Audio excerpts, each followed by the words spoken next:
Et oui, Le Monde fait des articles sur l'OM de temps en temps. Ça arrive. Généralement, c'était ces dernières années quand il y a des problèmes, des procès, des histoires un peu qu'on n'aimait pas trop, nous, Marseillais, mettre en avant, mais qui étaient bien en place. Là, c'était justement sur les agents de joueurs. Et donc, c'était un article pour dire que la nouvelle direction mettait en avant un mode de fonctionnement d'éthique et refusait de travailler avec certains agents de joueurs, ceux dont on avait déjà entendu parler depuis 1 an. Et voilà... là, les décideurs olympiens se sont exprimés ouvertement sur le sujet. Il y a 2 déclats de Jacques-Henri Hérault que j'ai retenus. On a érigé en principe le fait de dire non à un joueur parce que son entourage n'offre pas les conditions suffisantes sur le plan réglementaire. Il faisait référence à 2-3 joueurs qui avaient été refusés, notamment un bon défenseur central gaucher, sans que le nom ne filtre. Je précise donc, puisque j'avais révélé sur le plateau le dernier jour du Mercato que Bartra avait été proposé Olympique de Marseille et que Rudy Garcia, enfin la direction n'en avait pas voulu, que ça ne concerne pas Bartra qui a été proposé après et dont l'agent ne posait pas de soucis à ce niveau-là. Et enfin, sur les 37 mouvements effectués depuis notre arrivée, 34 agents différents ont été utilisés. Ça, c'est pour tordre le cou au mythe de l'agent unique qui fait un peu tout le mercato dont on a beaucoup entendu parler à l'Olympique de Marseille. Est-ce que, Flo, tu as vu ces déclats, tu sais de toute façon le truc. Est-ce que pour toi, c'est voilà de la com, est-ce que ça te rappelle quelque chose? Parce qu'on se souvient que Vincent Labrune, à sa nomination, avait aussi mis un point d'honneur à dire que ça allait être qu'il allait rompre avec certaines pratiques à Marseille et qu'il voulait un fonctionnement plus fluide à l'Olympique de Marseille. Et ça n'a pas été le cas, ne serait-ce que 6 mois plus tard. Est-ce que tu vois là aussi une com qui va se retourner contre la direction? Non, je pense pas. J'ai pas vérifié, j'ai pas la liste de tous les agents persona non grata, on va dire. Ce que je sais et ce qui est dans l'article, très intéressant d'ailleurs, c'est que, et ça c'est vrai, c'est que Zubizarreta est vraiment la seule porte d'entrée.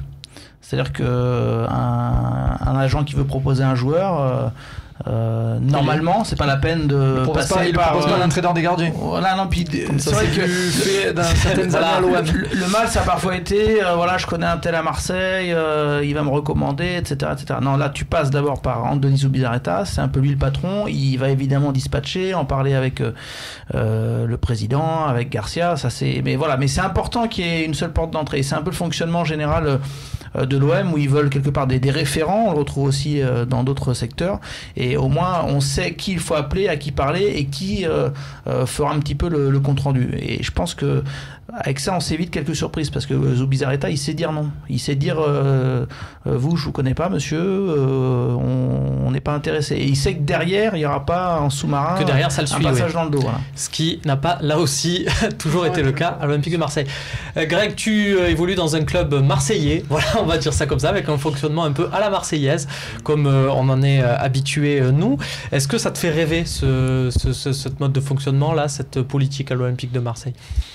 Non, enfin ça me fait rêver, oui, je trouve que c'est bien qu'ils veuillent mettre une discipline, ils veulent hiérarchiser aussi les entrées, ils veulent améliorer l'image, donc voilà, après il y a un historique, il y a un héritage, ils pourront pas l'enlever que dans le football on est beaucoup parasité, sollicité, mais je pense qu'en ayant des telles déclarations, ça réduit un peu et voilà, il veut marquer un peu, il veut un peu marquer le coup sur ces actes-là, donc je pense que c'est une déclaration quand même positive pour l'image. Est-ce que Babou, toi, tu te dis que ces déclarations, ce principe de l'éthique, c'est important, ou il faut voir aussi le côté pratique et que toi, peu importe comment les joueurs viennent, l'essentiel, ce qui signe à l'OM, parce que ce qu'il faut dire et ce qui est évidemment pas donné dans l'article, c'est que l'OM a aussi manqué quelques joueurs en refusant. Donc c'est pas seulement un défenseur central gaucher dont on cite pas le nom, il y a aussi des opportunités de mercato, notamment un attaquant l'an dernier italien qui évolue en Espagne. Voilà, je vous ai tout dit, qui aurait pu signer à l'Olympique de Marseille, mais voilà, à refuser certains intermédiaires, on n'y arrive pas parce que le football mondial est comme ça.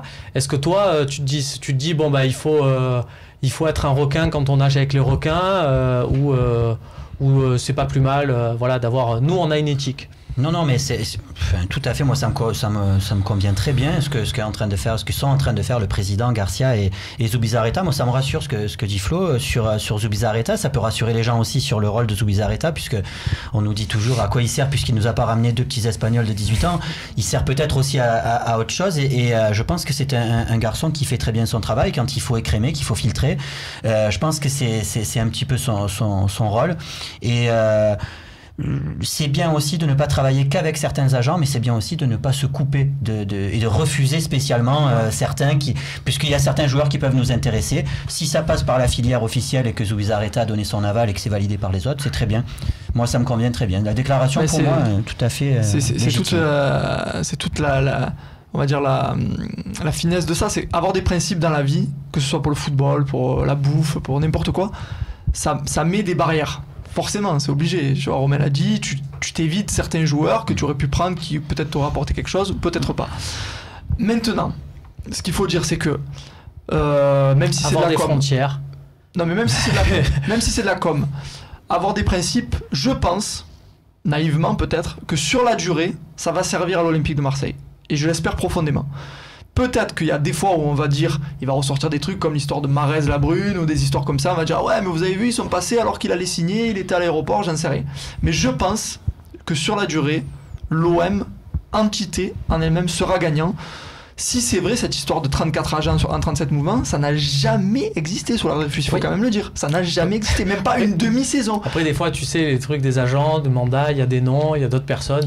Il y a très étrange, c'est pour ça qu'il faut aussi se méfier et on verra à la suite. Si c'est vrai, hein, parce que moi après, on verra, ouais, voilà. Mais je pense que sur la durée, ça peut que être bénéfique à l'Olympique de Marseille, ce type de fonctionnement. Et je le redis, je le dis à chaque émission auquel je participe, que ce soit à la radio ou ici, Zubizarreta, c'est une valeur ajoutée mais primordiale. On a compris Bastien, il reste peu de temps avant la Saint-Valentin. Tu veux l'accrocher ton petit crush avec Zubi? Si tu veux, j'espère que le message est suffisamment passé. Nous, on passe aux questions-réponses.